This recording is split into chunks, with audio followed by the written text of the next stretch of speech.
one of my so I usually don't get annoyed that badly with like customer service people or people who work at like fast food restaurants, but occasionally have like a really rude interaction. Like the lady who's working the order board today, where she was like, "Is that everything?" And then I like hesitated for a second because I was thinking, and then before I could even say something, she was like, "Is that everything?" And I'm like, "Yes." Like, come on, stop yelling at me. But anyway, the thing that annoys me is like when they ask you if you want something, and then you're like, "Yeah," and then they don't give it to you. So it's like, "Oh, do you want some sauce?" And they're like, "No." And I went to friggin' KFC and got lunch, and they were like, "Do you want any sauce with your tendies?" And I was like, "Yeah." And then they just didn't give me any, so I just had to raw dog some chicken tenders for lunch. Mm-hmm. I don't know if you've ever done that, but it's lame. I'm not a sauce guy, so I do it all the time. Yeah. That's weird. That's a little weird. I'm not a sauce guy. I don't do sauces. I'm not a sauce guy. Am I the only sauce guy here? Yeah, you're the only saucy boy. That I did not think I was going to be the weird one here. Furthest I go is cheese sauce, man. But there's a burger joint here where I get tater tots with some like nacho cheese sauce. Oh my goodness, excuse me. Tater tots with nacho cheese sauce. Something about potatoes and cheese. Dude, just kind of goes a little different. I like that your body was like getting preemptive nausea from you saying that. I mean, well, I just I go so hard with it. Like I end up like hurting myself at the end of the meal because I'm like, it's so good, but it hurts so bad to keep eating this, and I do it anyway. See, my thing is like, because I've basically ate like a campground raccoon for the last 5 years of my life. That I got you. That like I've got a pretty good tolerance, but it's I can eat myself to sleep like really quick, and that's bad. Like that's eat yourself to sleep. Like have you ever eaten too much where you're like, I gotta go lay down, I can't? I've never done that. I'll do like the opposite end of the spectrum where it's like I'm gonna have a nap for dinner. That's all I'm gonna do for dinner. I'm gonna eat a nap. The opposite. It's like the totally opposite end. I had ice for dinner. Yeah, well, you know. No, like sometimes I'll be like, all right, do I need to go to sleep or am I hungry? And it's always the wrong thing because, you know, I binge eat sometimes too, right? Or like sad eat or whatever. There's a word for it. Maybe it was just, but so I'll sometimes just say, all right, you're gonna go to bed now because if not, you're just gonna eat yourself to sleep. Dude, my problem that I've been having recently is I get home from work at like 4:15 and I'm just like hungry as soon as I get home, and I'm like, all right, I'll eat something small, and then I won't get hungry again until like 10, which is when I'm going to bed. Like, last night I was like in bed and I was sitting there on my phone and I was like, I didn't eat dinner. Damn it. Don't eat it. Yeah. Yeah. And I was like, well, guess I'm going to bed now. It's going to be me at the end of this podcast. Yeah. All right. Well. Hey, speaking of podcasts, this, folks, is the Fake Racers podcast with myself, Joe, with, you last heard him say, hey, Matthew Steelman and Davey Hazard. As always, this is the Fake Racers podcast. Make sure you hit the like button and subscribe on YouTube. If you're listening to us on Spotify, Google Podcasts, whatever it may be, hit a like, hit a follow there. That would be much appreciated. Boys, it's an off week. I did a move. I am super duper tired, but I am. You come at a better time. Yeah. Well, let me tell you, off week that definitely helps. But yeah, it's a good thing we don't have all these hard-hitting topics to get to. Plus, I can imagine it'd be a pain if it was like you're moving and then you're like, oh, hang on, I got to turn on the race also because I got to talk about it in a couple days. I was done by like Sunday morning. It was just like all kind of like setting up dresser and. At least that part, like, it's not like maybe not necessarily like fun, but at least that part's like kind of fun to where it's like, you know, you're getting it where you want it, and it's at least rewarding. It's a vicious cycle too. Like if I get like nervous about something, Bristol gets nervous, and then if Bristol gets nervous, I get nervous. So like, it's been hard like leaving him here alone for like 5 minutes just to like go outside and walk to get him used to it, because he has separation anxiety like really bad to where he'll throw up because he'll work himself up so much. Yeah, and we kind of don't want to have to lose that pet deposit, so that would be nice. Just ruin the carpets like week 1. Yeah, let's at least let it get to like December. Is the goal, but move has gone well. I don't know if you guys, Davey, I think you fixed your computer, right? I think so. It seems like it. I don't want to say anything. Well, it doesn't sound like you're speaking through a PowerPoint, so that's cool. Okay, well, that's nice of you to say to me. I mean, it's true. Yeah. I know. I think I finally fixed it. I got an SSD. I kind of had a little bit of a. My Windows corrupted twice while I was doing that. By the way, That makes sense. Oh, jeez. Did you it was awful. Did you I just had to toss the hard reinstall drive? Windows. No, I still have the hard drive hooked up. I'm just using Windows and Rocket League and like important things like you mentioned to me. Like those things are on my SSD now. Nice. And I think I got NR installed, and I think NR works. I think I never had to do the whole install NR a million times from nothing because up until like 2 years ago, before I built this computer, I had a computer with a disk drive and I had the NR disk. So I just installed it. So I don't have practice installing NR from scratch like everyone else. Oh my god. It's really confusing. I didn't know what I was doing. And you have to have like the certain patch because like you can get the multiplayer, you can get the patch and the multiplayer and all this stuff, but then you got to get the one that's for the no CD. Whatever. I figured it out. I followed a tutorial and we're good now. So. Oh my gosh. It's a little bit of a mess. It's funny to compare that because like I have a computer with a disk drive, but I've never owned NR, so like I could probably install that game with my eyes closed. Yeah, I envy you. I envied you so much. I have the generics. I've had the generic CD key memorized since 2010. It's like I can't remember some of my friends' phone numbers, but I can remember RAB2, RAB2, RAB2, 8869. So, Joe, you good? Yeah, I'm fine. I'm just. What are you up to, man? You're looking at the camera with a vengeance. Giving just all the secrets away. I don't know how I feel about that. All the secrets away? About what? All you have to do is Google how to install NR 2003, and that'll be like, you'll find that CD key immediately. Hey, man, I don't need John iRacing to come after us here on the Fake Racers podcast, okay? I don't know what to tell you. Oh, my God. Do you know how many blurry YouTube videos there are on how to install NR 2003 from 2009? Let me tell you, I know, but this is, of course, like we said, Fake Racers podcast. Matt, I don't think you had anything too crazy. I saw you there was some Dale Earnhardt looking ribbons that you made because you're a ribbon maker.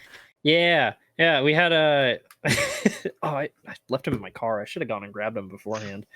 They're just like the ones that you little stick on, and I was just sitting there like making ribbons, and my coworker Adam just walks by and drops like 10 of them on the order I'm working on. I'm like, what the heck? And I go over and look, and they're just little black rectangular ones that have the 3 on them, and they say "Raise Hell, Praise Dale." I was like, oh, those are so good. So I've got one stuck to my mirror in my car. So yeah. Oh yeah. I got a kick out of that. Off-week shenanigans. Off-week shenanigans. We're such a boring group of people. We really are. I moved. Davey put an SSD into his computer, and Matt made ribbons. Yeah, it was an event. All right. I didn't even make the ribbons on the weekend, like when the race was. I did nothing over the weekend except draw a little bit. That was it. So I watched the Tigers continue to decide to go back to being the Tigers. Yeah. Great either. Well, we got some fun topics this week, folks, so I think you're going to like them. Make sure, too, if you have different ideas from us, you can always comment down in the comments below, or also, on the Twitter post, tweet at us, at Johto Network. But our first topic, drivers we want to see in different disciplines. So, like, you can't say, it would be like Jimmy Johnson in IndyCar, right? Like, something along those lines. Montoya in NASCAR. Ambrose in NASCAR. So, Davey, if we start with you, what would be one combination you really want to see?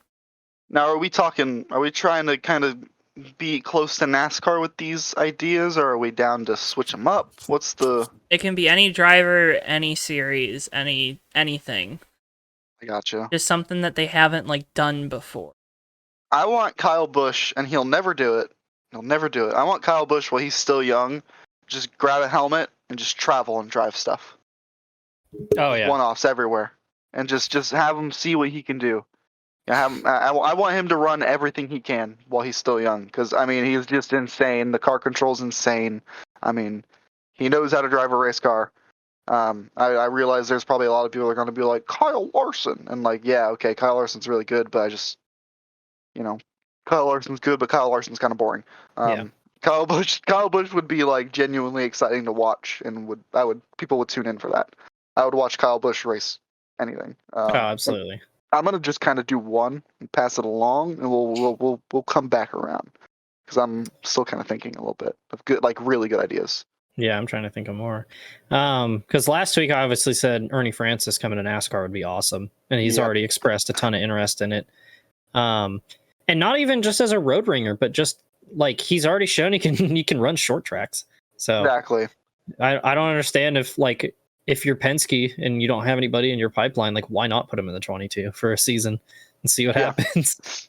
I also, and this is going to be really biased, but Parker Kligerman was originally an open wheel driver coming up through the ranks, and he decided to go NASCAR racing when it was kind of a little easier to do so, because he wanted to go to like Formula One and stuff like that. Yeah. When NASCAR kind of started to not work out, he actually had an IndyCar test, and he probably would have got the seat if he had the funding, and he didn't. I feel like I remember this. When was this? I think I thought he tested. Joe, do you know who Parker Kligerman tested with? Was it like Schmidt? Who was it? I have no idea. He had an IndyCar test, and I would love to see Parker Kligerman go back to open wheel. With proper funding. Or just him race anything with proper funding. All right. Well, that hurts. Yeah. Well, no, I mean I like. Sorry. It was an Indy Lights test, and it was I believe with Aero. Oh, okay. I was Parker Kligerman couldn't find anything solid. Yeah, Schmidt Peterson Aero. Yeah, it's now Aero. Whatever. Yeah.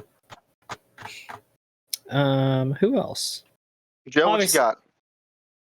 I want to see Scott. I want to see Scott McLaughlin in NASCAR. Oh, that would be awesome. Because I think he would be really good. Like I think he's a better Marcus Ambrose. Oh yeah. Yeah. And especially with the way NASCAR, at least with the Cup Series, is going to that V8 supercar style, I think he'd be a good fit to go over there. I wouldn't be surprised to see him in a car at some point. He's younger, so I think Penske would be willing to put him in a car. That or even roll out the fourth car like they have for Cindric, just for some of the Cup races, because the Cup car is going to be so much closer to the V8 supercar than the Xfinity car. I mean, throw him on the road courses, I guess. Like, they probably wouldn't want to do it, for Atlanta, say, like they did with Cindric, but I think he would be someone that would be really interesting to see what he can do in a American stock car. Yeah. Plus, someone like Scott McLaughlin, he is really embracing his move here. Mm-hmm. He would probably want to do an oval. Is the thing he would want to, guaranteed. Yeah, I mean, he ran.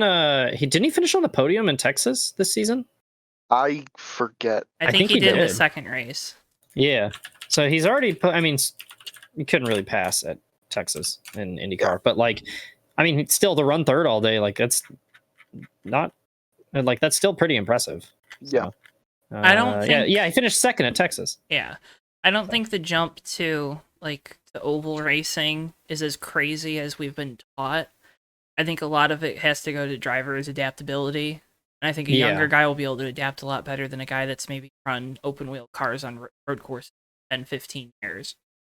Because when you look at a lot of the guys who tried that jump, it was all guys like Jacques Villeneuve, Dario Franchitti, Max Papis, all these guys who were really late. With Franchitti, he wasn't that late into his career, but all guys who had been thoroughly ingrained in whatever series they'd been running their whole careers. And then it's like, okay, now it's time to just relearn everything from scratch. So if you throw a guy like McLaughlin or Ernie Francis, they're still young and you can still learn new things, I feel like. Well, and it goes back to that topic that I said last week with that I heard on the Positive Regression podcast. Michael Self talked a lot about how TA2 is going to could become a feeder series if NASCAR continues to go road courses, and that gets Davey really excited, of course. But a guy like Ernie Francis is a 7-time champion in Trans Am, so consecutive. From what is he, 24? So that means he won his first 23. So he won his first one at 16, right? So so ridiculous. Stuff like that. But, in the same vein as the V8 Supercars kind of vibe, Shane Van Gisbergen would be an awesome driver. Yes. I know he's a little old now. He'd be an awesome driver and personality to have in NASCAR. He'd just fit in. It's likewise with Australian race car drivers in general. Daniel Ricciardo would be awesome in NASCAR. Yes. Oh my God, I would love to see Ricciardo get that test if he gets that podium. He would embrace it. He would absolutely totally embrace, what NASCAR is. Like that's kind of like, I'm kind of looking also like, there's a theme with mine, like drivers who I would like to see it, number one, because they're talented, number two, because they would thoroughly enjoy it, I feel like. And I would really enjoy seeing one of Shane Van Gisbergen or Daniel Ricciardo coming over to NASCAR and ripping it for a few races or something. I want to see Rick Ware put Grosjean in one of their cup cars for a road course race. That would be super cool. That's another one. Yeah. Another driver. I'd be so happy for him because he's another like driver who's really embraced his move to like America and in IndyCar. Like he's so happy and he seems to be having such a good time. It's like just a feel good thing. It seems like too that they're kind of building towards having him as a full-time guy next year too. Their program, if they can get him, because I know there's a lot of rumors about Penske and all these other teams because IndyCar is the most competitive it's ever been. Blah blah blah blah blah. A guy though that he's already done this before. I want to see Rossi go back over to Europe. That would be cool. I want to because idea. I feel like he's matured so much, not just as a driver but as a person. Yeah. And I don't know if it's his underperformance or if it's the team's underperformance this year with Andretti, but I'd want to see him go back over there just to give it another swing. I don't think he wants to, which I don't blame him because I feel like you get one opportunity over there and then you're done. I don't think you don't get second chances over there for some reason. But I feel like that would be something cool to see. Just take a crack at it again. Take a swing. Yeah. I think the reason you don't see those second chances is the F1 grid is so small nowadays, and the feeder series is so wide, and it's a lot of a what have you done for me recently style series. Like once you fall down the grid, very, very rarely do you get back up to the front of it. Well, and that's probably the problem with smaller field size, but also you have to look at, hey, where does this guy's talent actually line up with his equipment? I feel like a lot of teams don't look at those types of metrics where you handicap a guy that's like, say, a Lewis Hamilton who's been in the best equipment, a Max Verstappen who's been in the best equipment over there. You handicap them a little bit, or I'm probably using that wrong, but you take away some from them unless they're performing at that top level, which they are, which they should be, right? Yeah. Whereas a guy like Lando has probably been maybe outperforming what he's third in drivers to Norris. A little bit. So like that, I feel like they're probably outperforming stuff. He's outperforming his stuff just a little bit. Yeah. So like he would have a higher driver rating compared to a guy that's maybe status quo with his stuff. So and that's always been the tough thing with Formula One, right? Like it's so hard to get a read on where the drivers are because the car is just that important. Oh yeah. Like I see all these people saying things about Romain Grosjean and what that says about IndyCar, and it's like Romain Grosjean was fast. Yeah. He did really good in the first few years with Haas, and he was really good at Lotus. Even though he wrecked a lot of stuff sometimes, he was really good. Like, he was quick at Lotus, especially in 2013. Like, Romain Grosjean's fast. He's just never been in that equipment. Well, just look at how bad Haas is this year. Yeah. That's the consistent thing, too, that you can look at through Grosjean's F1 career, is like, even though Lotus built fast cars for the first couple of years, behind the scenes, they were a train wreck. And then Haas started out solidly, and that's when you saw Romain run well. And then as the whole rich energy thing fell apart, and as Haas basically devolved into chaos, Romain's performance dwindled as well. So it is, there's so much politics and like behind the scenes tampering and so many moving parts in F1 teams that there's almost nothing comparable to that in American motorsport. It's crazy. Yeah, and I mean, to get back to Rossi, too, about going F1, you can barely even say he got a good chance because of the three teams. It was USF1, which was stillborn. Do we even count that? That doesn't count. Like Caterham, which was an absolute train wreck. And then you had Marussia / Manor, who was run really well, but just had no money. So and then had a driver pass away in the car, and it was just... He got thrown in at the absolute worst time. Yeah, you can't come back from that. Like, And like even when he did get to race in 2015, he ran solidly, but it was like, oh, cool, you finished 15th. So it was like, it didn't even matter pretty much. So, who's some other drivers we'd like to see crossover? I want to see a. I know Keselowski went and did an IndyCar test at Road America one year. I'd like to see him. I feel like I want to see, like, you know what I mean. I want to see a lot of, like, pretty much every guy in NASCAR go over to IndyCar, every IndyCar guy go over to NASCAR. Yeah. But like, Chase Elliott, it'd be cool to see him go over to an IndyCar just to kind of show you. Because the thing I don't think people always comprehend is that the cars are so much different, and the skill sets are so much different. You know, people always compare Xfinity to Cup Series in the NASCAR circles. They're just comparing the cars. They're not comparing the skill sets that the drivers have to race those cars. They do that too, with talk about Jimmy Johnson this year. I just, that's reared its ugly head because people are like, oh, look, he's washed up. Yeah. Like, you have to develop different skills. And the interesting thing to see is how fast can a driver develop those skills.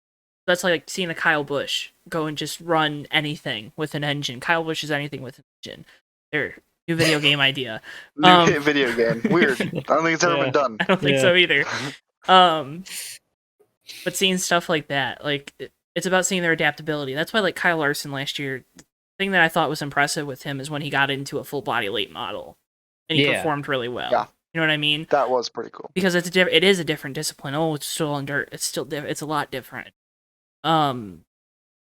It's stuff like that. Whenever people judge those, I don't think they say, oh, well, Jimmy Johnson, you're coming from NASCAR, which is it's completely different to everything. They're like, no, Jimmy Johnson, he's the best in NASCAR history, blah, blah, blah, blah, blah. Like all these things, and it's like that's not fair to him. NASCAR history, not motorsports. Yep. That's what makes guys like Mario Andretti so rare, is they've been able to not transcend, but basically move from motorsport to motorsport and still be near the top in every single thing they ever tried. Yeah, I mean that's why those guys are so special and they're revered for good reason. That's one of the reasons I was kind of bummed out Fernando went back to F1. I mean, I love Fernando Alonso, and I think having him in F1 is good for the sport. But like, I wanted to see him try everything. That would have been so cool, because like he ran really good the first time he went to Indy. He went out and won the 24 Hours of Le Mans. It's like, go hit NASCAR. Go like run a couple Xfinity races or something. Go try your hand at the Daytona 500. I don't know. Yeah, do the 24 hours of Daytona as well. Yeah, so that would have been cool. James Hinchcliffe's a guy I think could transfer over to NASCAR. It would be fun. So he's run pretty well on ovals before. Yeah, so I think he's probably a guy that's, if he doesn't want to do the TV next year with SRX, I feel like he's a guy that you could plug into one of the like DK's car or Elio's car, depending on what their schedules look like. I feel like those are he'd be a guy that you could really plug in if he doesn't have a ride at Andretti next year. I don't know the intricacies of IndyCar silly season, because quite frankly, That's my roommate. I know. I just saw it. It just made me laugh. You see the mustache? Yeah. I did. I saw the mask. But I think that was the mustache, if I'm being honest. Well, it's impressive. Where was my train of thought going? Oh, Hinchcliffe. Yeah, I think he'd be a good guy for like SRX. Xfinity races. Some full bodied stuff. Oh yeah. Plus, he's a guy that has appreciation for all of motorsports. Oh yeah, I was gonna add that. Yeah, that's what you need. That the guys that are gonna go to different. That's why, like, I think Kyle Busch might not be the best fit. I don't think he has that appreciation for all of motorsports. I think he would just be too crabby too. Like, he would just nitpick all the cars, I feel like, the whole time. See, but I feel like if it was like, if he really like followed with something and maybe like did like a season of something, that would be when we kind of get the most out of him, because I feel like you would just kind of get competitive, naturally. Just that's how he is, and I would love to. I just want to see what he is somewhere else, and I want it to be like seen, because I know there's drivers like that. I know there's drivers like that in other disciplines, but They don't get the media coverage, or they just straight up like aren't big enough or anything like that. But like, I just want to see a Kyle Busch attitude somewhere. Yeah. In a place where probably like Kyle Busch would be phenomenal in Europe, like mindset wise, because European racing is so cutthroat and so like they do not care about you. You do not care about them. There's no connection. There's no friendships. Nothing. You're not supposed to like them. Kyle Busch would thrive in Europe if he started racing there. It's just I would love to see that. But I do understand what you mean too about like you would probably be like, yeah, who cares? Yeah, this car drives like crap, and it's like, wow, this car's like train. I don't remember what I was gonna say now. That train killed my train of thought. There it goes, leaving the station. Yeah. Yeah, but I think that's the important thing when you make these. It has to be guys that appreciate all of motorsport. It can't be a guy that's like very set in his ways about what he drives, and there's not a lot of drivers that are probably like that. But I think there's guys that are definitely like, well, I don't want to go try that because I don't want to ruin legacy. But if you're young enough, go do it because you can. Yeah. What legacy do you have to ruin? Yeah. Heck yeah, baby. It's the Boris said treatment. Well, just do it all. Who cares? Do you guys know who has a legacy of greatness? Who? Well, it would be our fine friends at CircuitDiecast.com. Folks, remember to use code JTN at checkout for free shipping on your order of $20 or more. CircuitDiecast.com. This, of course, is our Circle B picks. I'm going to go first with a set that I kind of teased last week, or I think I did, at least on here. I might not have. But Kyle Busch's 164 scale 5-car set of all his Xfinity wins this year. They don't usually make 54 Xfinity Series diecast in 164 at all, so it's a really cool set, and it's a set which they haven't done in years previous. I'm assuming it's going to be like the Hendrick set where it comes on a plate, not glass, but plastic over it. It'd be really cool if it does. If it doesn't, I'd probably change my pick, but it's just 5 diecasts in a shoebox. Well, see, they've done that though. They had like a few years ago. They tried experimenting with. Do you remember those packs from like the '90s that would have like 7 cars in them? Yeah. They tried doing that again, just like with 4 cars, or like they had a 3-car set for Penske with like all the primaries, and it didn't work because there was no discount to it, and there's no discount to this compared to what the normal price would be. But you get that added, like it's easier to display for a collector, which I think is like a bonus to it, right? And I think they can't just sell you like a tube sock full of diecasts and be like, here you go. But Kyle Busch's 164 Xfinity Series 2021 set is my pick. Davey. So, if you're willing to cut the cheddar, you can go ahead and pre-order Ryan Preece's 2021 Velveeta Darlington throwback. Throwback. One of the I don't know why it's a throwback, but it's one of the few decent looking 37 cars this season. So by all means, if you feel like getting cheesy, go ahead and provolone yourself a diecast. Use code JTN. What was it a throwback to? I don't know, but I'm making a lot of cheese puns, so you gotta. That is a good question. None of them are all that Gouda, but we're gonna have to roll with it anyway. So use code JTN, get yourself a Ryan Preece Velveeta car, and enjoy yourself. Maybe have a little bit of maybe you'll have a feta time once you get the diecast. Maybe there are a lot of good dad jokes in there, those cheese puns, pretty good. I really hope you planned all those, but I would be impressed if you just winged it. I winged it, 100%, not even joking, had nothing. This is the Fake Racers podcast. We're even fake journalists here, just like every other NASCAR page here on YouTube. But what's your pick? Hey, you know what goes good with mac and cheese? Watermelon. That's right. And I'm sticking with the crossover motif of this week's episode. We're going with Travis Pastrana's 2020 Plan B Sales Watermelon 1/64th scale diecast truck that ran at, I think, Vegas last year. Yep. I'm a huge Travis Pastrana fan, and he was one of my idols as a kid, and I wish he would give NASCAR more of a chance. But you can go and get that diecast for $7.99 using code JTN for free shipping on your order of $20 or more. And folks, if you want to see a review of that diecast, you can go right here on the JTN YouTube page under the diecast review playlist. We looked at Ross Chastain's version. but it's the same paint scheme, so you can get the same idea. And you should just go check it out to help support us here on JTN. Remember to use code JTN at checkout at circuitdiecast.com. If you order $20 or more, you'll help support us, and you'll also receive free shipping on your order. The United States only. Boys, TV deals. TV, that's what we do here in JTN, right? We do TV, supposedly. TV. I do.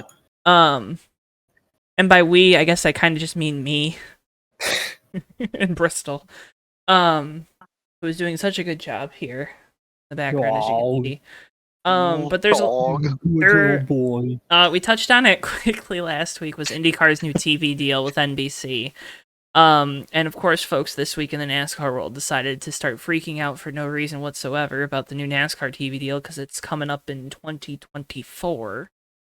So I figured this would be something. Twitter freaking out. No.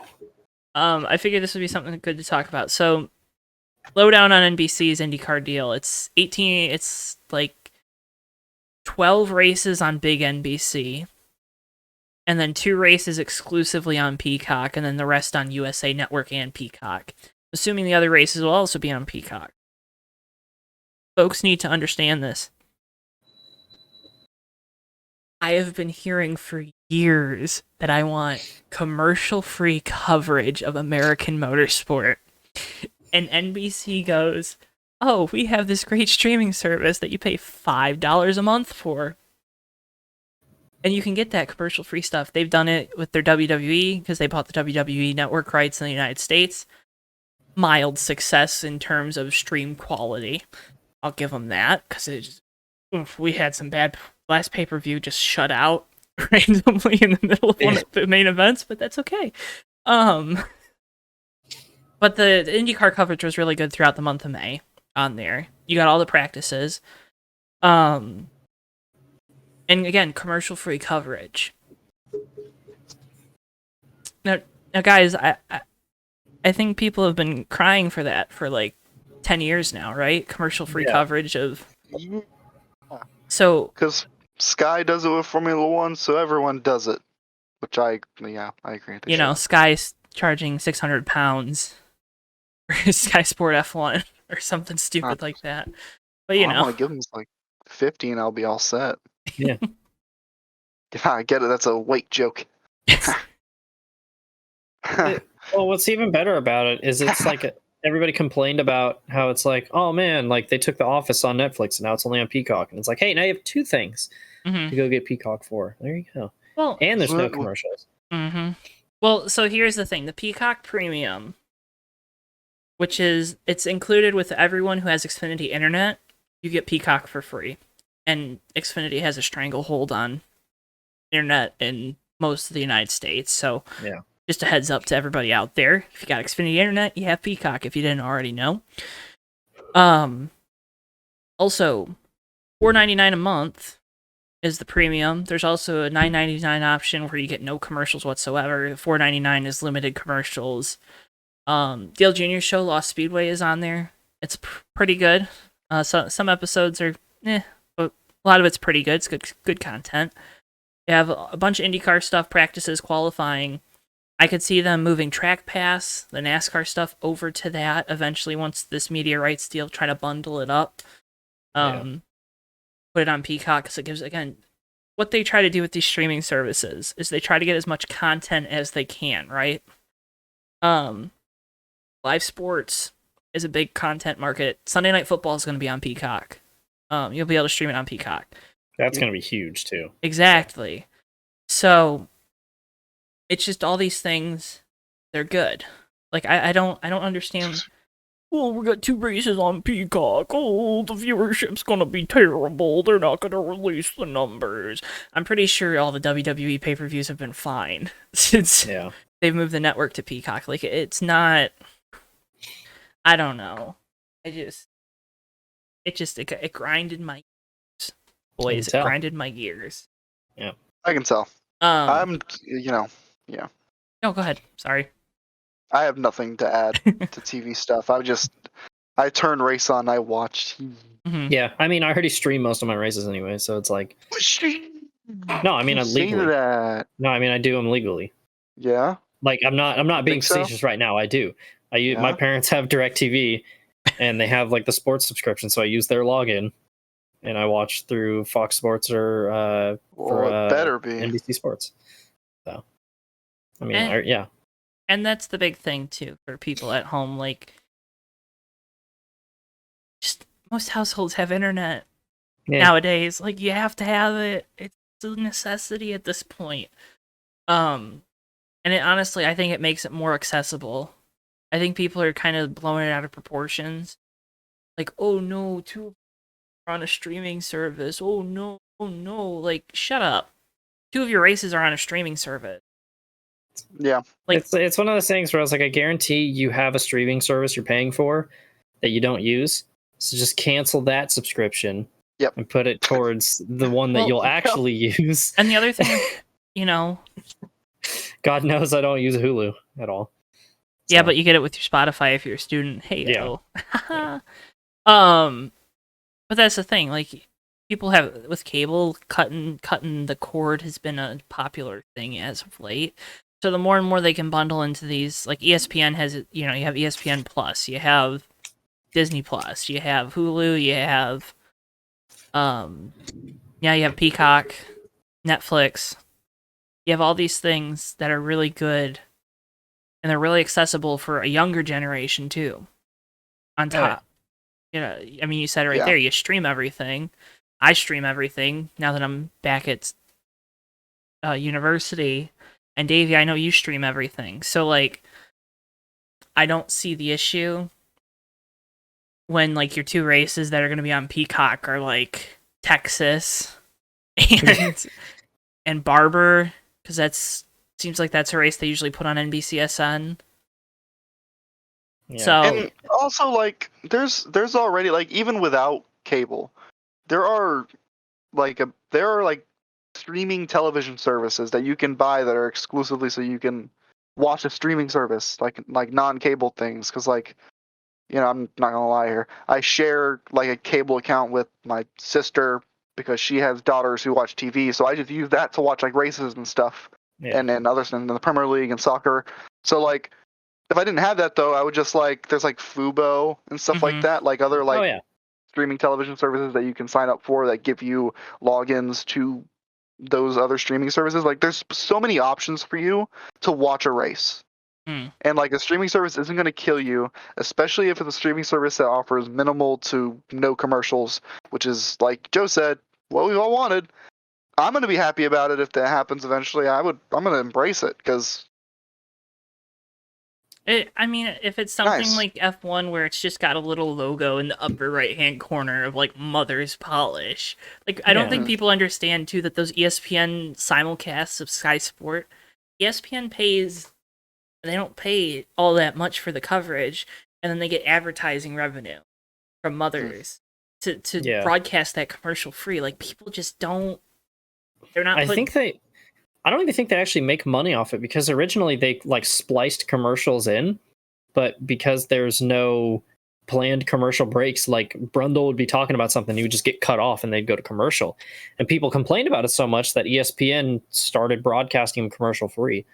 So, like, they lost a ton of money to do that. Like, they were making a ton more money on commercials before they had to do that. So there's no way they're losing. I'm not saying they're losing money, but they're making less than what they were. Yeah. So it's like, dude, like there's a cost that's got to be paid if you're going to go commercial free. You're either going to pay pay-per-view or you got to pay for the subscription. I mean, everyone always complains about Speed 51, Dirt Vision. Yeah. About how that coverage can be spotty sometimes. Track Pass can be bad sometimes. And if this is something where you can bundle like NBC does all the Track Pass stuff, I really see this as an avenue where they can bundle that in, put it into Peacock. All of a sudden, I'm paying probably, the price of that probably goes up at some point or another. Yeah. Because that's what they all do. Disney Plus already went up $2 or $1 or something in the last year.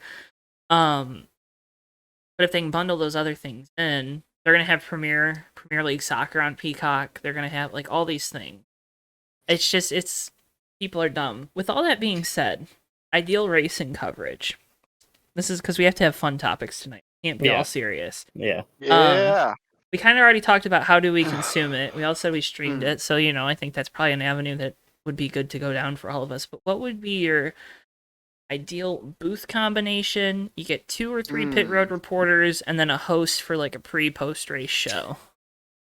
Has to be people that are still alive. Yeah, I was gonna say, because the perfect booth already exists. It's Bestwick, Dallenbach, and Benny Parsons. But Good one. my ideal, honestly, would probably still be Bestwick. I'm trying to think, maybe like Larry Mack and maybe Junior as like my ideal 3. I feel like Larry Mack and Junior might be too much energy though, so maybe like a more calm driver. But Jeff Burton. maybe, yeah. I like those 3. I'm thinking real hard, and I'm stuck here, boys. Yeah, I'm stuck here. So I got 4 booth members that I want, and I can only have 3. go tell us the 4. I don't think I ever said how 3 was the max. Mike Joy, Larry Mack, Dale Jr. would be a good 3rd to that group, I bet. And then I can't leave out Alan Bestwick. Just can't. Although I will say, and obviously I wouldn't put in Alan Bestwick in place of Dale Jr., but I think Dale Jr. and Steve Letarte get the best out of each other in the NBC booth. Absolutely. So that would be that'd be tough to drag him away from that. But I can't not have Mike Joy, Larry Mack in his prime in like the late 2000s, early 2010s. I love it. I love it. He's just such a cool guy. And then there's really not really many drivers I would put in place as like the driver spot, the driver analyst, other than Dale Jr. Like maybe Wallen Dallenbach, but he's been out of a race car for so long. Yeah. I've always felt like Kyle Petty was pretty underrated as an announcer too. Incredible that you'd say that. Yeah. I like Kyle Petty. So we were talking about this a couple nights ago where I was like, I feel like he gets memed really hard because he would say that's incredible all the time, but I feel like people forget that he was a pretty good announcer, and like Kyle would get sassy too, which was great. He would. I feel like sometimes he tried to have hot takes though, just to have hot takes. Yeah. So like that's why I like the content that he does with NBC right now. He's on like their Motor Mouth weekly show. He does the Coffee with Kyle segments. Really good, by the way. Those are really good. His one with Tony Stewart was really eye-opening. He did one with Keselowski a few weeks back, kind of like, beating around the bush on the team ownership thing. Oh my gosh. But I think it's all Alan Bestwick is awesome. I don't think you can put him and Mike Joy up there because they're no. Right. They're the same job. And I mean, for me too, it like Bestwick and Mike Joy, it's a coin flip which one you want. They're both like perfect at their job. I think I'd probably go with Mike Joy just because I don't know. I just like his voice. Yeah, it's his voice. He has range where I think Bestwick can't do some of the more serious stuff without kind of sounding out of place. That's a really good point, and I do kind of agree with that. And it's nothing against Bestwick because he does a good job with it. It's just his voice. It's the voice. When you're that lead guy, I totally get what you're saying. Like that's why I think I'm awful. His voice is almost too good for it. Like he has too good of an announcing voice to like tone it. He can't tone it down. It's just that is so dang good. That is a really good point. There, little bit of a tangent, but like there's been bands where I was like, "You're too good of a singer. I don't really like you." like I totally get where you're coming from with that. Yeah. And then if I were to go like a pre-post race show, are we allowed to have like another kind of crew again? I didn't get to finish. Oh, okay. I didn't say my crew. Sorry. Probably Dale Jr. as the driver, and then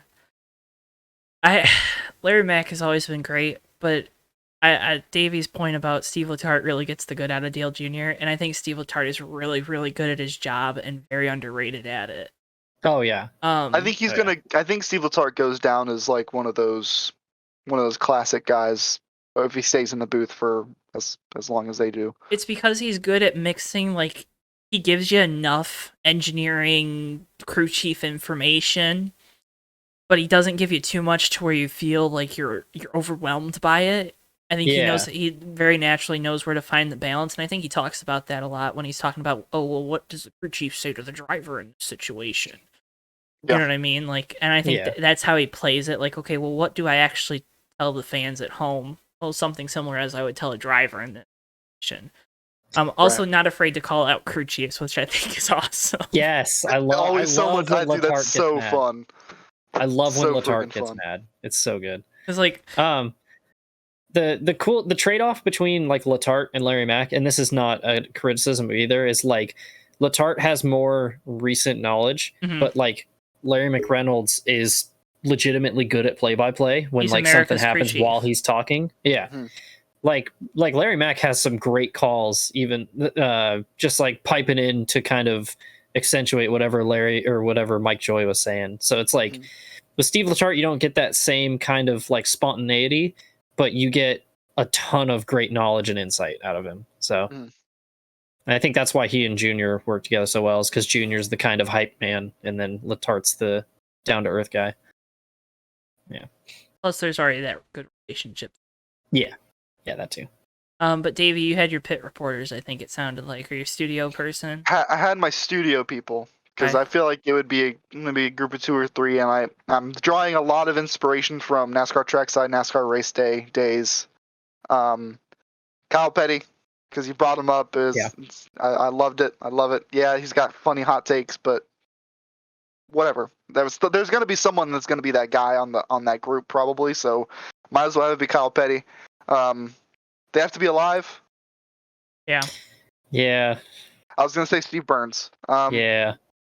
Steve Burns would be fantastic. That's immediately who I went to, and I was like, damn. I'd probably bring Daniel Trotta. I like Daniel Trotta. Oh yeah. She was good at her job. I've been listening to the Sirius XM, and she has a show with Larry Mack during the. I think it's either 10 to 2 or 11 to 2 or something like that. Yeah. That's kind of made my opinion sway. Like when she was doing all the Fox stuff, really good. Right. And I feel like she's kind of might have lost that touch a little bit doing the radio show. If that makes any sense. Fair enough. Yeah. But I understand what you're saying. Haven't listened to it, but Danielle Trotta circa Fox at Speed Days. She would be really good. Now I gotta come up with Jeff Hammond. Yeah. Oh yeah, Hammond's a good one. Real quick. Oh god, actually, good. All of what we say isn't to say that these people are bad at their job. I want to make that clear. Yeah. But okay, go on. Who's the blonde girl who used to do pre-race stuff for truck broadcasts? Chris Devoto. Chris was it Devoto? Was it Chris? Or Caitlin Vincey? Caitlin Vincey still does it.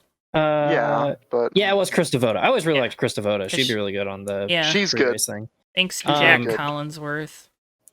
Yeah, I was gonna say like her and Kyle Petty would be a good duo in my mind. They were a good duo. Did they work together? Yeah, at NBC.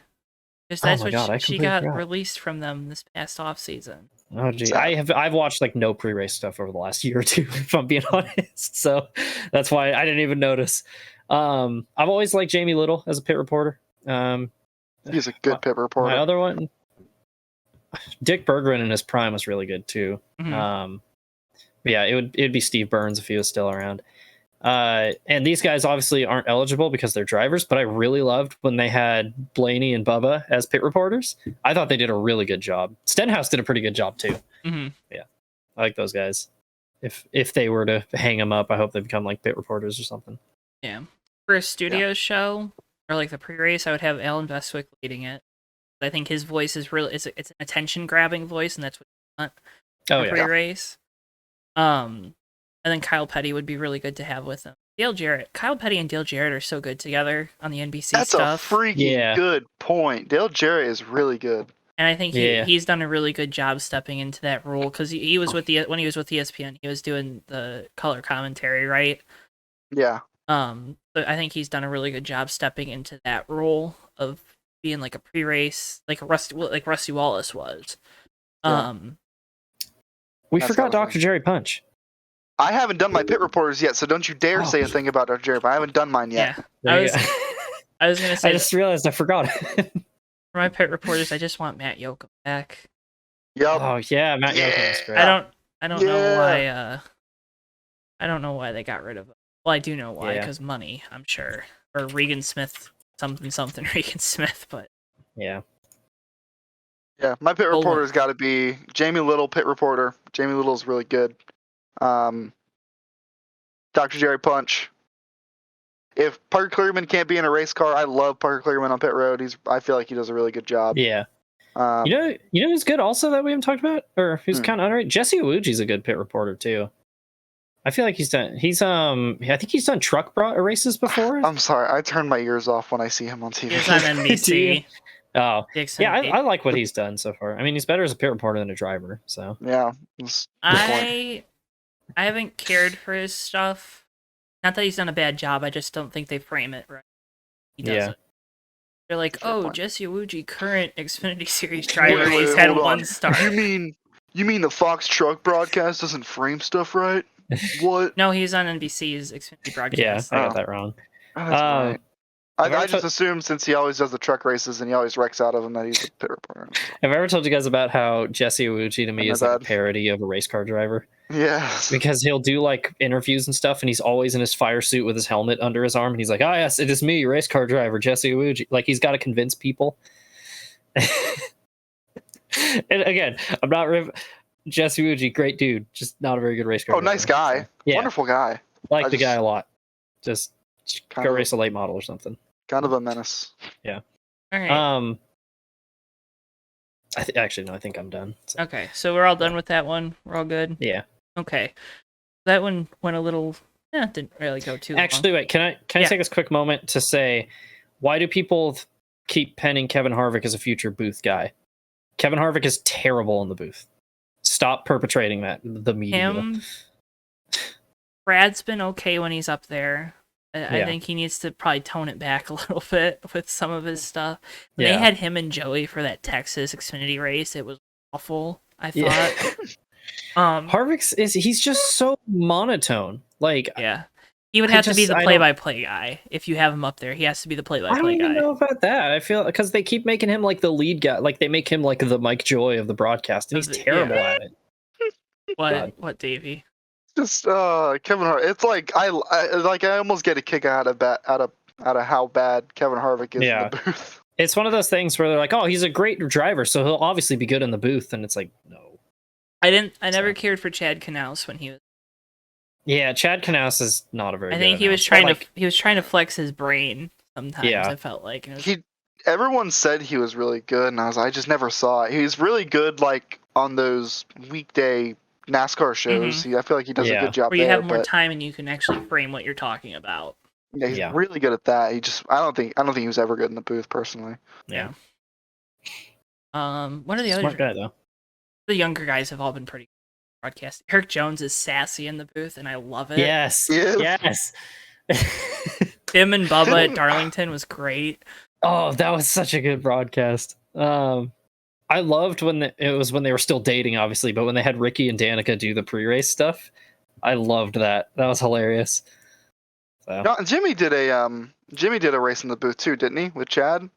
I don't think so. I don't remember Jimmy ever doing it. I thought he did once. I think he did 2019. In 2019. Let's see. I feel like if he did it like in 2005. No. I don't know if he has. Oh, wait. Atlanta. Guest driver analyst, February 23rd, 2019. Well, there you go. I could have swore I remembered him in the dang booth. I feel like he's not a guy who... He's too soft spoken. Yeah. Way too soft spoken. He doesn't he could probably get excited, and he probably would, but he's so soft spoken. He just does not get to that level. Yeah, definitely. Nonetheless, we've been giving out those report cards about drivers and folks being in the booth. Let's give out some report cards to teams. All right. If I had to give myself a report card on my transition skills, it would be a F-. You know, it's like a C-. Like you're passing, like you're getting us there, but there's room for improvement. That's what we like to hear here on JTM. We want to know how we can improve. So we're gonna run through a bunch of teams here, folks. No particular order, even though they're ordered on our document. The team, and I saw a crazy video last week from a prominent NASCAR YouTuber talk Oh about my has Hendrick God. peaked too early, which I thought was really funny. Really being vague with that one, Joe. It's okay. Everyone has the right. Nobody's gonna have an idea. Everyone has the right to make whatever they want on YouTube. Hendrick Motorsports. The talk of the town really has been how good they've been. Kyle Larson obviously has been the best out of that team. Alex Bowman and Chase Elliott have kind of been vying for that second best. You'd probably put Chase there because he's been a little more consistent. Yeah. Bowman has the 3 wins, so I think you have to put him ahead of Byron, even though I think Byron's been more consistent than Bowman as well. But I have a feeling that 48 team is trying things a little bit because I think Greg Ives went to that Chad Canal school of thought. It's a mid 2010s and early 2010s and late 2000s, baby. But people, Bowman's even growing the beard like Jimmy too, which is the great part. He's in full character now. He's gone for it. His cosplay is getting really good. No, but Hendrick's obviously got to be like an A, right? Yeah. Oh yeah. I mean, you can't give him any grade other than that. I find it really funny for people. They didn't win the race the last two weekends, and all of a sudden they peaked too early. Yeah, they're obviously in decline. I wonder why someone would say that. It's Kyle really Larson hasn't won 3 races in a row in the last 2 weeks, so they're obviously declining again. I just and the thing is, Hendrick, the way it sounds from what I've listened to and read and seen, they really focused on their 550 program, looking at that round of 8. Okay, it's got Kansas and it's got Texas in it. Yeah. If we can get through that round of 8 with 2 of our cars, we get 2 in at Phoenix, we can go from there. Yeah. Where teams like Penske, Gibbs, those teams have kind of focused on the 750 stuff.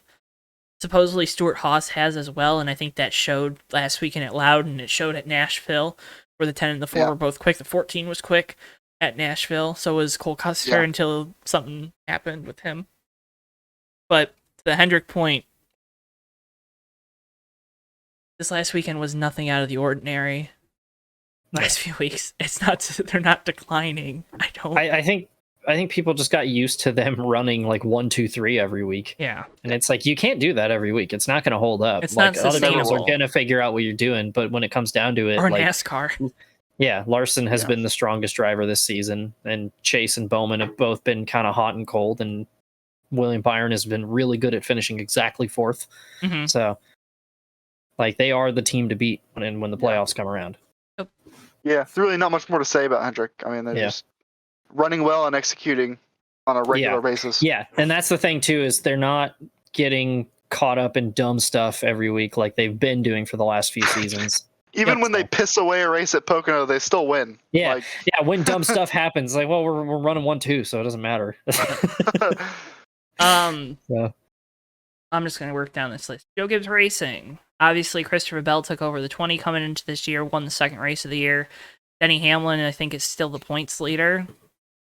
So there's that. Kyle Busch has kind of had a little bit of a resurgence with the new crew chief, Ben Bayshore. And Truex hasn't really been relevant since his last win at Martinsville. He's been a lot like Bowman, very hot and cold. Mm-hmm. They'll just kind of like, except it's like their highs are higher, but their lows are lower. Really streaky. They'll run like 12th for like 3 races, and then they'll come out and lead 200 laps and just dominate and wipe the floor with the guys, and then go right back down to where they were. So they're definitely very streaky, but Truex is one of those guys right now that could just rack off wins if they needed to. I think another A, truthfully. Yeah. Points. Even like looking at a guy like Bell, where I was like, man, he kind of disappeared for a couple months, and then I was like, man, I haven't really seen much of him. And he goes out and runs second at Loudon, and it's like, okay, they still have that. Or second at Road that America. Potential. Yeah. Yep. So Bell's doing well. Yep. That rhymed. I give him an A. I'd give him an A-. I can't. They're not like the same as Hendrick. Yeah. Are we doing minuses? Oh, damn. Yeah, A-. Yeah. All right. Team Penske, and we'll kind of throw the Wood brothers in here because that 21 car is literally a de facto Team Penske car. Literally comes out of the Team Penske shop. So Matt DiBenedetto fans, I need to pull it. Damn, just at me next time. They've been wild this week, man. They've been wild. Keselowski obviously has the win at Talladega. Logano has the win at Bristol on the dirt. And Blaney won the first Atlanta race and kind of came from behind. Penske took the opposite approach from Hendrick. They focused on their 750 stuff. That was already a strength of their team last year with Keselowski. He won New Hampshire, Richmond, and had the best car at Phoenix for the championship race. Didn't have the best pit crew, which was the problem. But hey, it's okay. It's okay. You still have 2012. It's all right. I'm always gonna have 2012. I'm always gonna have 2010 too. Yeah. I feel like Go ahead, sorry. they're below those other two teams, obviously, right? Because they've kind of been streaky with their performance. Their 550 stuff has seemed to be way off. Yeah, they're running like 18th to 20th a lot of the time in those races. Like, weirdly, Blaney is the one who's usually running the best in those 550 races. But, like, Logano and Keselowski have just been straight up invisible for a lot of this season, which is weird. Yeah. De Benedetto at times has been the second best Penske car on those 550 tracks, too. Yeah. He's been, like, again, he's been quick. It's just, for some reason, finishing. the number 21 team has a hard time executing sometimes. Yeah. As a whole. Again, the whole crew chief thing, neither here nor there. Whatever you think about Matt De Benedetto, that crew chief wasn't working. If I got to give a grade to Penske as a whole, including the Wood brothers, I got to probably go because even Matt De Benedetto with the struggles he's had this year, some of the bad luck stuff, I think he's still top 20 in points. Yeah. B minus B. That's about what I was thinking, just like an even B. Yeah. So. Yeah. Ford as a whole has been down this year compared to recent years. So we move on to the other big Ford. I forgot another big Ford team on my list. If you guys can figure out which one it is. I just realized it. Thank you, Davey. Jesus Christ. Stuart Haas Racing. Well, see, there is the Ford team.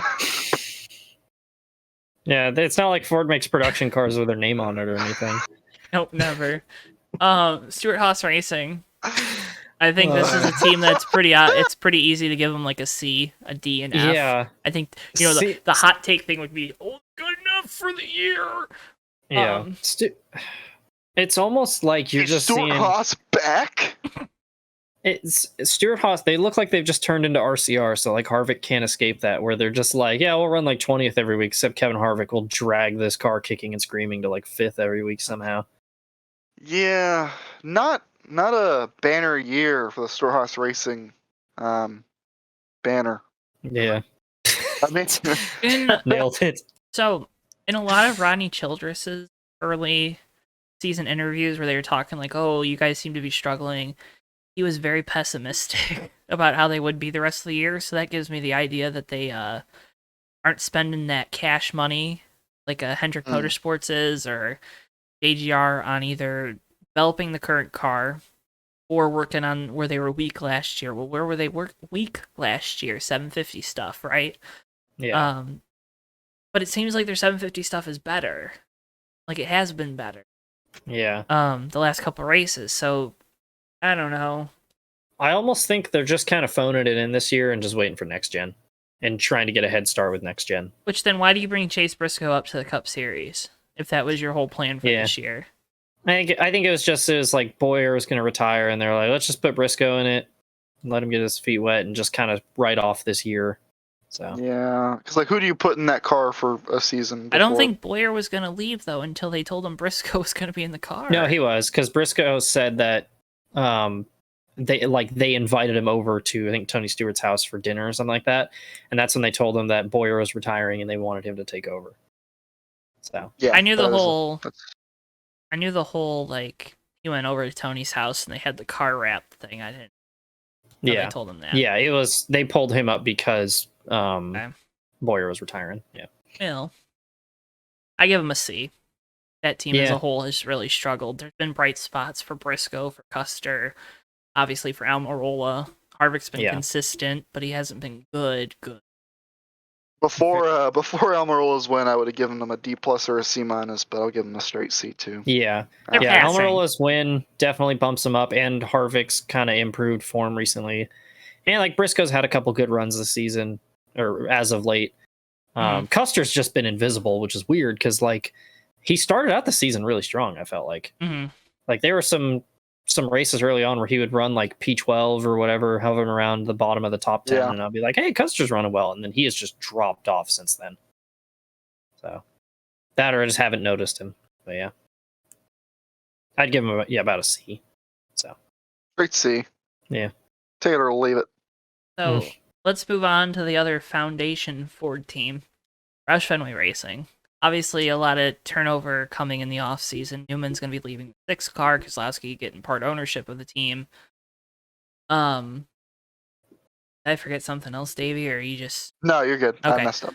Okay. As long as it was you this time and not me again. Yes. But Buescher has been really good at times. He was, until Almirola's when he was kind of on the cusp of making it into the playoffs on points. Yeah. Newman has never been the same since that Daytona crash. Yeah. He had a couple decent runs last season, but he's just been invisible this year. Yeah. But Buescher, go back to Homestead. Buescher's a bright spot. I think they're performing above what they were last year. Yeah. And they're doing tough to ask for. Yeah. Yeah. But like Buescher's been in, or I wouldn't say in contention, but he's had those solid top 10 runs that you weren't getting in the last few, or say last year. If it was just Buescher, it'd be like, hey, they're doing pretty good, but Newman's kind of drug them down. I'd give him like a C-. So I'd give him a C because they've been right around where Stuart Haas is. Actually, yeah, now that you say that, probably about a C. Yeah. I think a C is probably pretty fair. Which, comparing them to like 2015 and 2016, I think Roush would take a C, because they've definitely hit much lower lows in recent years. But it looks like up until Brad comes in, this looks like where their peak is right now, with the way they are financially and the way things are run. So, yeah. Hey, but they have a lot of good sponsorship. That's good. A team that is going away. It's being eaten up, per se. Devoured. Justin Marks knows no limits, no bounds to what money can do. Chip Ganassi Racing. They've kind of turned it on since the beginning of June, feels like. They've been good. I go back to like the All-Star Open where Ross Chastain was super duper quick. There was some tech inspection things there, and then they had to change some stuff around, but the car was legal eventually. Yeah. But Chastain finished second at Nashville. Was probably a little bit quicker than Larson at points during that final run. It's just Larson had worked up to such a big lead in that race. Chastain has also been the most efficient road course passer, but he's been that for years. Which, I don't think anyone realizes or gives him credit for, but there it is. It's really easy to make a lot of passes on road courses when you gain 9 spots cutting the hairpin at Sonoma, but whatever. Shut up. No, but he was like that when he was in the premium cars, though. I know. No. But Kurt Busch has also turned it on.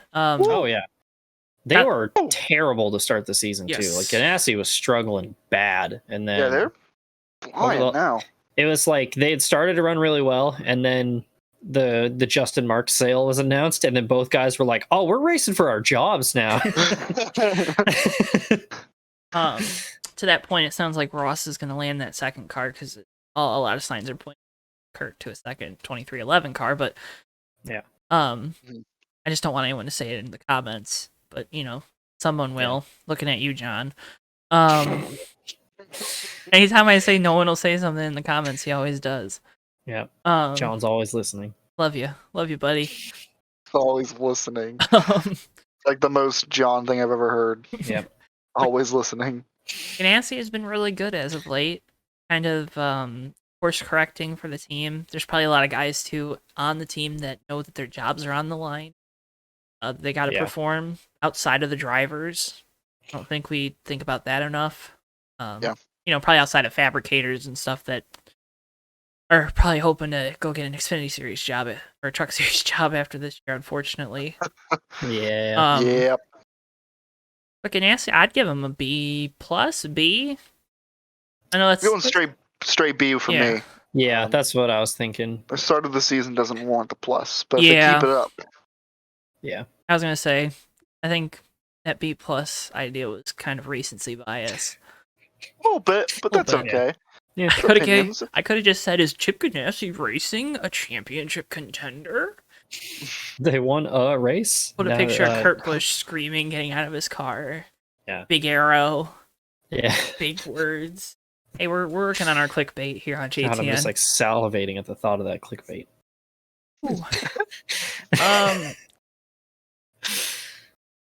A Chevy team that works really close with Chip Ganassi Racing is Spire Motorsports. Fielding the 2 cars this year, going down to 1 next year, which will probably be Corey LaJoie in the 7. LaJoie has had some really good runs this year. He's finished inside the top 20 a couple times. He was running top 10 at Martinsville and then got his whole nose ripped off in a pit road. Like 5 seconds after Mike Joy was like, "Hey, check out Corey LaJoie." Oh, and it's gone. Yeah. LaJoie's been running really well in that car. Oh yeah. The 77 car is still doing 77 car things. Yeah. Justin Haley's just out there logging laps, which I don't think is a bad thing for him. It's not like I think he's performing right where the equipment is, which is a good thing for a race car driver. Yeah. But I feel like them as a team.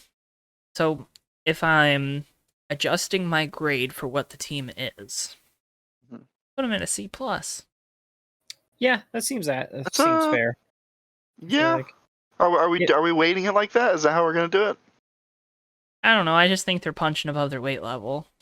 Yeah. If it was just LaJoie, you could almost maybe even bump it up to like a B minus. Yeah. But the 77 kind of drags it down because that car's just kind of been an also ran for a lot of the season. But LaJoie's been really good.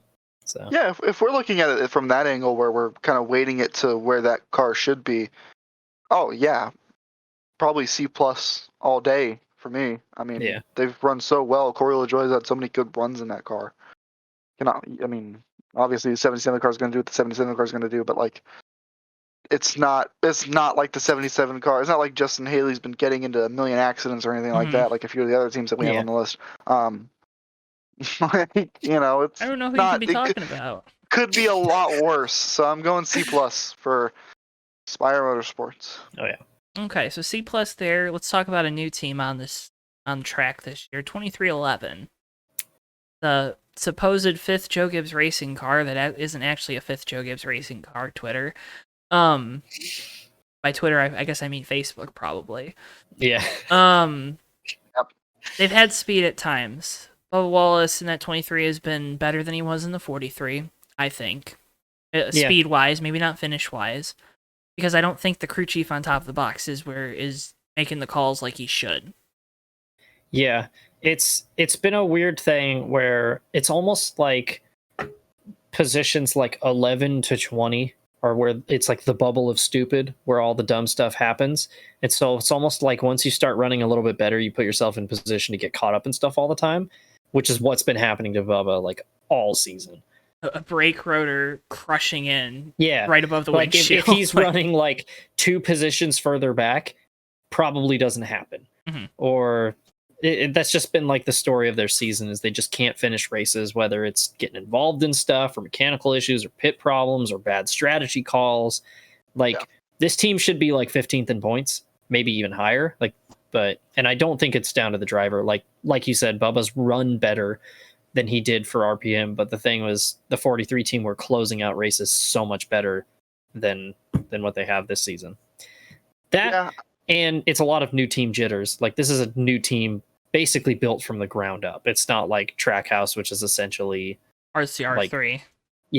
Essentially. They get their cars from JGR, but they are trying to do their own thing. And like NASCAR is actively monitoring how much they interact with each other to make sure they're not a 5th car. So. Yeah, my thing with 2311 is it comes down to we're grading the teams, and 2311 as a team does not they do not execute like top to bottom most of the time. It's incredible how little they execute.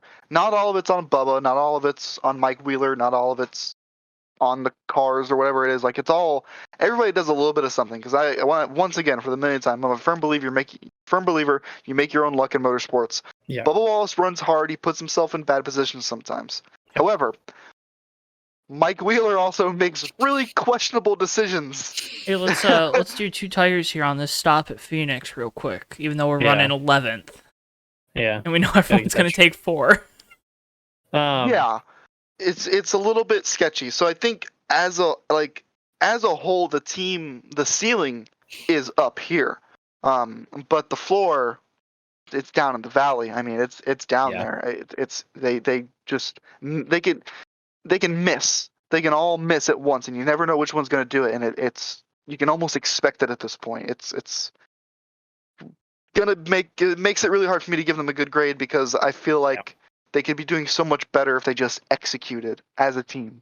Yeah, it is a good thing that Denny Hamlin is there, because if this was just Michael Jordan, this team could have just blown up spectacularly.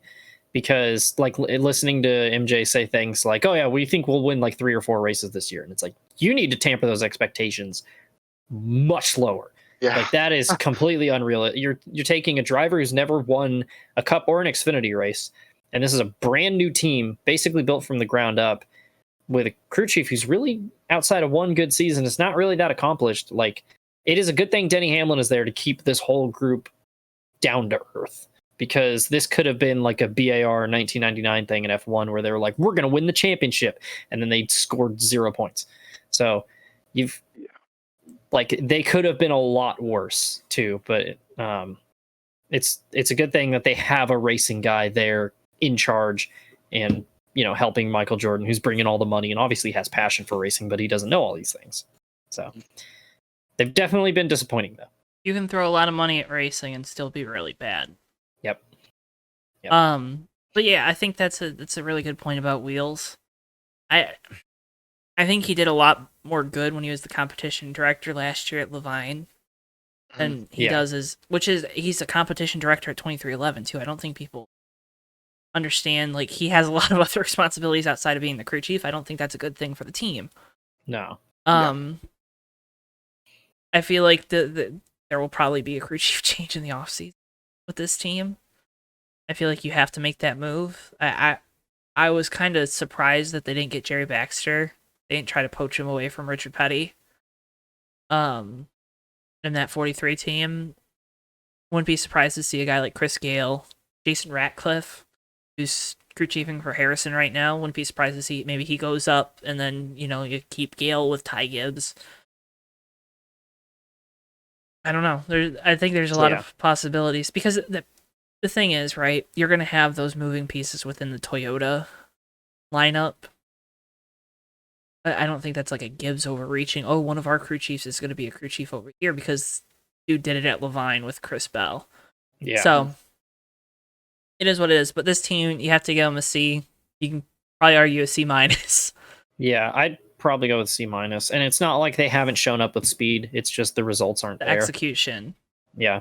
C minus. I feel like if they executed all season, they'd be in the B's. But if you cut the third stage out of a lot of races, it'd be like a B minus. Yeah. So. Yeah. The other new team on the block, Trackhouse Racing. We talked about how they're like the third RCR car. Daniel Suarez could have won the Bristol Dirt race. Yeah. That was race like 6 or 7 for that team. They've shown up to a lot of tracks with way more speed than they should have. Mm-hmm. Like, they have punched way above their weight this season. They have a really good crew chief. I'm almost getting Furniture Row vibes from them, where they're taking RCR's equipment and then outrunning them a lot of the time with it. So yeah, really impressive. I'm a huge Justin Marks fan, so this is pleasing to me. Daniel Suarez has done phenomenal in that car. Thank God. I was sick of hearing people talk crap about Daniel Suarez. Yeah. Okay, RCR team, yada yada, whatever. Whatever. Trackhouse is building itself to be something more than that, and this is probably the best first season they could have ever asked for. For sure. So punching above their weight. I won't go too far. I won't go too far to give them a grade just yet. I'll let you guys kind of talk about it too, but I have a grade in mind already. So. Yeah, I will say they've not run particularly great the last month or so, but you're also seeing Ganassi starting to hit their strides, and you're seeing Stuart Haas has picked it up a little bit. So it's like somebody's got to get bumped down because of that, and it's almost like that shouldn't paint a bad picture of the 99 team because they are a brand new team, and like you shouldn't their highs were so high early in the season that it's like they were going to have to come back down eventually. So it seems like they've kind of evened out to around like 16th to 20th, and that's where they should expect to run every week. Yep. I think Travis Mack is an amazing crew chief. I think that's a really big thing there with the 99 team. Suarez is proving he's an Xfinity Series champion, where I don't think he did that his first 3-4 years in Cup. Yeah. However many it was. I don't think, you know what I mean? Underperforming in Gibbs equipment. Whatever you may say with the crew chief combo over there, maybe not working out, which I think was a big thing. Going over to Stuart Haas for a year and not really, outside of winning a pole at Kentucky, I think, not really doing anything in a car that I think people had a lot higher expectations for, especially with the way Kurt Busch drove. I was gonna say, and you're replacing somebody so popular like Kurt Busch too. There's a lot of expectations on you. And then kind of I think he got humbled last year a little bit. That 96 team running for Gaunt Brothers, a team that had no reason to run full time. Nope. Other than to try to get some money. Yeah. Yep. And to be fair, he had some good runs in the 96 too. Like his outside of Daytona, which was a bit of a disaster. A meme. Like what Suarez did all season was just kept the car clean and picked up the pieces and I'm trying to think of what's the phrase stacking pennies. That's what Corey LaJoy says. It's basically like, we're not going to outdrive our equipment. We're just going to take what's given to us and bring the car home in one piece every week. So I wonder who else did that in the 96 car. Yeah. But if I had to give Trackhouse a grade, I'd give them a B. Flat B, because they're punching above their weight. Yeah. Yeah, I'd agree with that. I was going B minus, but I'll stay with a B. Yeah. Stick with the B. All right. The team they have a very close relationship with, of course, is Richard Childress Racing. Childress currently has 2 cars in the 16-team playoff. They could be competing with each other for that spot. Say we get a winner outside the top 16, which is very possible with guys like DiBenedetto, Bubba Wallace. It's like that right now. Almirola's win bumped Tyler Reddick to below the cut line, yeah. Well, they could both be on the outside looking in if they can't win a race, and we get 4 new winners. Probably not going to happen, but it can. Or 3 new winners. Are there only 3 guys in on points right now? Yeah, it's Hamlin, Harvick, and Dylan. Yeah. Dylan, is probably going to struggle with the road courses here the next 2 races at Watkins Glen and Indianapolis, but has been really, really good at Michigan, and obviously is the Daytona 500 champion. Finish, we won't talk about the finish. He also won his dual race in February. Reddick has been really good. He was really good last year. I think Reddick has really improved the performance of RCR. I think it's kind of pushed Dylan a little bit too, which can only be a good thing. Yep. This is a team that doing a little better than what I thought they would be doing. Yeah. I think the unification of the whole engine program helped them a lot. I thought it would give them a little bit more of a bump, but I think it helped Hendrick more than it helped them, honestly. Yeah. But I think RCR's definitely improved. I know Davey doesn't agree with this. I said this in the Haters Guide last season, but I think Dylan's better than people give him credit for. But I don't know. Tyler Reddick's been good, but he's also torn up some cars. But that's just Tyler Reddick. Kind of expect that. Kyle Larson 2.0. Yeah, pretty much. So good point. It's a shame one of them's probably going to miss the playoffs because I think they've both been pretty good. I mean, Reddick's had much better runs, but Dylan's ahead on points because he's just bringing it home solidly every week. So, as for grade wise, I don't know. I haven't really figured it out yet, but I think they've been pretty good. So. Not really. Yeah, it's tough with RCR because, in my opinion, they're running about where they should be. Yeah. So it's like, can you really give them anything? I mean, it sounds weird to like give them the same grade as like Aspire, but really, I don't think they haven't done anything spectacular, but they haven't necessarily done anything too bad. Yeah, they've just kind of stayed out of trouble for a lot of the season. What did we give Spire? A C or something. Yeah, I don't think they're just passing. You think they're just passing? They're just barely skating by. They're running exactly where I think they should run. They're running exactly where they've run for like 2 seasons. I'd give them like, I was gonna say I'd give them like C+, B-, somewhere in that range. Yeah. B-. I'm not wavering on that B. I kind of want to give them a B+. Are you kidding me? I think they're running better than what they did last year. At least they've been more consistent, I feel like. They've been more consistent this year than they were last year. As a whole. Hold your horses, Betty. My horses have been held. Well, right now they're trending towards Dylan make the playoffs and Reddick not again, like they did last season. So, but it's on points. It's consistent. Where I think wasn't Dylan like a little bit outside? Yeah. Oh, yeah. True. Because he did miss a race. Well, he missed a race because of COVID. Yeah, without that though, he would have been right in contention still to make it on points. Well, so I don't care. Yeah, they're a little better on points than they were last season, but Evan Harvick's only like 80-something points to the good folks. August could get really spicy. I can't tell you how excited it would make me if 3 new people win and it bumps Kevin Harvick out of the playoffs. Oh my god, I would love it so much. Max chaos, and I just can't stand Kevin Harvick. So it's fair. Davey, am I still holding my horses, or can I move on? You're still not that correct. So that's okay. You can unhold. What am I? So they're about where they were last year. Right, they have like 2 average finishing positions better than. Which I guess year. It's still technically better. So technically, I'm right, but also not by that much. Yes. Okay, so I'm right. I'm taking little victories here. Okay. The other team on that Welcome North Carolina campus is Richard Petty Motorsports. Obviously, Bubba Wallace departs. A lot of money goes with that. To get Eric Jones, who doesn't bring a lot of money. Eric Jones is a good young race car driver. Kind of performed where that equipment should be. Not a lot better, not a lot worse. Hasn't torn up stuff.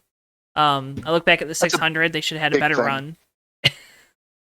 It's a big thing. They haven't wrecked a lot of race cars. They've just been there. They've just stayed out of trouble. They haven't had those high highs like they had with Bubba last season, but like, they've been just really ultra consistent. It seems like still having those random parts failures out of nowhere that really make me angry. Like they've had the last 3 years for some reason. I don't know why.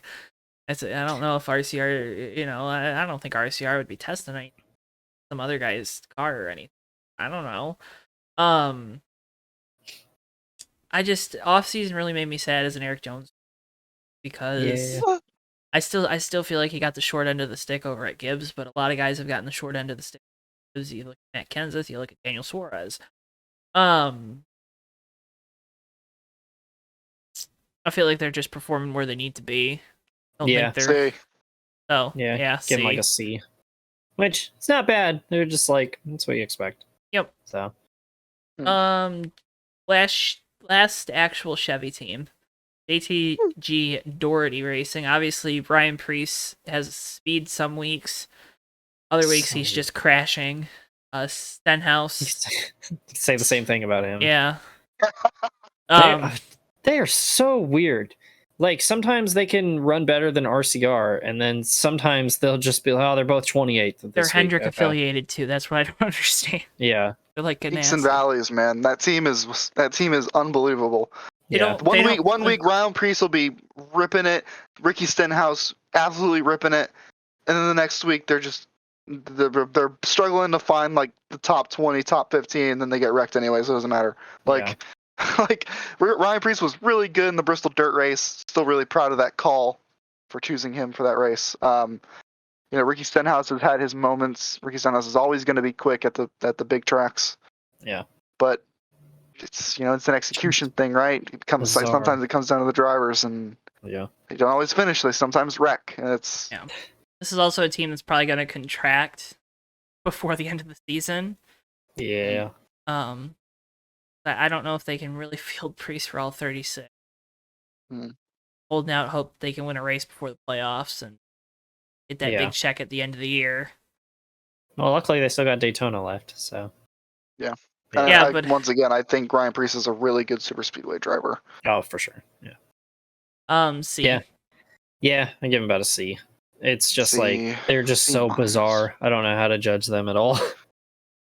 So I'm telling you, I implore you guys to keep up with Ryan Priest when you guys get to when we roll to Daytona in August.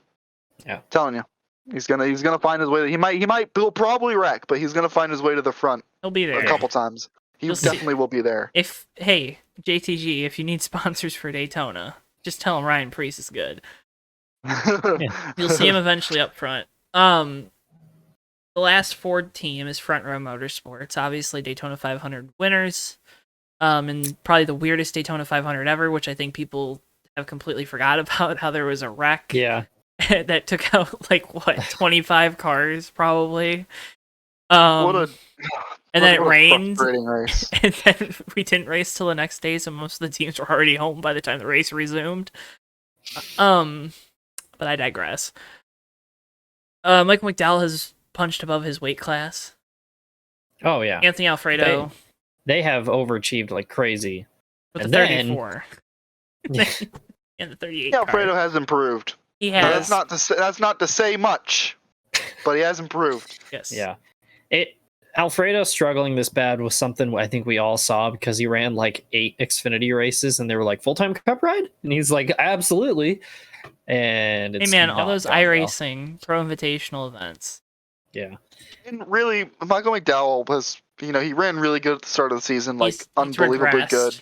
Definitely gone back to semi-normal front row motorsports behavior, which isn't a bad thing. Yeah, they're just kind of going back to where they should. It's just they had so much momentum from Daytona, and McDowell was driving out of his mind for the start of the season. You know what I wouldn't be surprised to see? Will the Alfredo possible get the boot Matt Benedetto? Probably a decent shout if he can find some funding. I think Alfredo's done at the end of the year, though. Because I don't know what funding he brings, and he hasn't really done very well. Dude wipes. Some iRacing sim stuff. Yeah. I think Alfredo himself is going to be like, I should go run Xfinity just for his own good. So look how well it's not worked to say for that John Alfredo's Hunter. Yeah, and it's not even to say he's a terrible driver. It's just like we've seen so little of him before this season that he was not ready. Yep. Yeah. So front row, I actually give him like a C. Yeah, if it was just McDowell, it'd be a lot higher. If it was just Alfredo, it'd be a lot lower. I'm giving C+ on that, but that's fair. Yeah, I don't even like McDowell. You can't deny how good. You can't deny how good he was at the beginning of the season. Yeah, that says something. So, and I mean, we got 2 road courses coming up, and he ran really well at Sonoma and ran pretty well at Road America. So, yeah, and Daytona, obviously. Yeah. So, next gen crash test dummy Michael McDowell. The last team on the list, I don't think we have to talk too much about it. Rick Ware Racing F-. Yeah, F-. I mean, we could give Starcom an F while we're at it too, because they haven't done very well. Oh. Yeah, I'm gonna give Rick Ware Racing an F. Eric, sorry. Eric, go ahead. Actually, finish. I'm gonna give Rick Ware Racing an F+ purely because they put Ryan Eversley in the car for Road America, even though their car broke down. I think when he made 2 or 3 laps. Yeah, that they had issues all weekend. Like they barely got to qualify. James Davison has been all right at times. Cody Ware has been awful, and don't really remember who's driving the other 2 cars, but who cares? Josh Bilicki or something. Oh, I forgot about Josh Blicky. Starcom will give him like a D-, just because they haven't had their teammates fight with each other at Martinsville. So Twin Health has also gotten better this year. Yeah, he has. I mean, he was running well enough to get into an on-track altercation with somebody. The little at New Hampshire. Dickens. So it's baby steps. I'm gonna go beat up Ryan Newman. No, you're not, Yeah, bud. good luck with that. He'll break you in half over his knee. Oh, I'm glad to see he's losing his ride. What a jerk thing to say. I really Did had to he bite really my say that? He said he tweeted something about the Newman announcement. I think he deleted it, but he. Oh, okay. Well, for that, give him an F. I don't even like Ryan Newman. Now he's an F. I don't like Ryan Newman. I'm so happy he said it. That raises Quinn Huff a few notches for me. Not even Ryan. Hello, base department. It's for you. Quinn, hold on. Here, let me pass along some of my race wins so we can both have some. Yeah. No, it goes back to the whole I didn't appreciate Noah saying stuff about Daniel Hemrick. I don't appreciate whenever, Ryan Newman been a successful Cup Series race car driver. So I don't. Quinn Half hasn't been a successful race car driver. Yeah. To this point. Yeah. But I mean, hey, somebody's got to run 37th every week. So. Exactly. Somebody's got to. Dang right. But since we're done with the report cards, I know we're running a little long, but I just want to make sure that we talk about. I just want to make sure I mention Kyle Busch has been twerking nonstop on his Instagram stories. I just don't know. I just can't. On one hand, I hate it. On the other hand, I think it's the best thing that's ever happened to NASCAR. I've seen a little not to put it lightly. I've seen a little bit too much Kyle Busch, like skin-wise, over the last week, and I'm not thrilled about it. He's got a little banana hammock, cheetah print. Ah! That and the golf cart shenanigans that they were getting into. Oh my god, the fake interview, dude. Like seriously, based. So based. Kyle Busch is hilarious, 2 weeks off. God. Thanks, Olympics. Yeah. Thank you, Olympics, for giving us drunk and half-naked Kyle Busch content. Folks, if you want more of this great Fake Racers podcast content, make sure you subscribe to us here on youtube.com/. None of us are going to be half-naked. Yeah, don't worry about that. Except Bristol. I mean, technically, he's always naked. Yeah. Oh, you dirty dog. Get it? Remember, youtube.com/Johto Network, at Johto Network on Twitter, Facebook, TikTok. Davey, Matt, you guys decide who's gonna shout out their stuff, but the floor is now. You can find more about me on my Twitter at Davey Hazard, on my Instagram at D7H5, and now that I fixed my computer, on my Twitch at D7H5 with an ER at the end. I might stream some Rocket League or something if I get bored this weekend. I probably will. Maybe I'll do some racing if I download everything and get it set up, because I still haven't done all my wheel stuff yet. But keep an eye out. I'm going to be doing that. I'll do, and then Joe, and then, and then thank you. Linked all below. Yeah. Link below. You can follow me on Twitter at @NimSteelman51 and help me ratio this guy who's just responded again. Him and his 16 followers. Not even say he has 9. And he likes all of his own tweets. Follows 16 people. That's what it was. You can find me on YouTube at DLG88 Rocks and also on Oof Sides. I remembered to plug that this time. We're planning on recording the first episode of the new season with an off-season wrap-up very soon. I don't know anything about football. David, we're gonna have that moment that like my roommate and I had, where you're gonna come in and be like, "I'll watch football with you, but you have to explain everything to me and answer all my questions." I'll be like, "That is totally fine." I think that's all my stuff though. So. And as always, folks, if you also want to go that extra mile to help us support us here on JTN, you can check out the JTN merch store. We got all kinds of great options on there for you. All of our logo merch, Fake Racers podcast merch, a Bristol producer tee, because he's obviously doing a great job thing over on the floor off the screen, as well as different driver merch. We got stuff from Mr. Matthew Steelman. We got stuff for Mr. Davey Hazard. So you can go check all those options out. Might have some new stuff coming in the fall once a couple different fun things come out here on JTN. And I don't know. Guys, I think that's it for this week. We'll have another off-week version of the Fake Racers podcast next week. We can preview Watkins Glen, so that'll be fun. There's an F1 race this weekend. Ew. Hungarian GP, I think. So go watch that if you're missing your racing. Also go out to your local short tracks. They have tire limits now. Thanks, Hoosier. But folks, thank you so much for watching. We'll see you guys next time here on the Fake Racers Podcast. Goodbye and good night or good morning.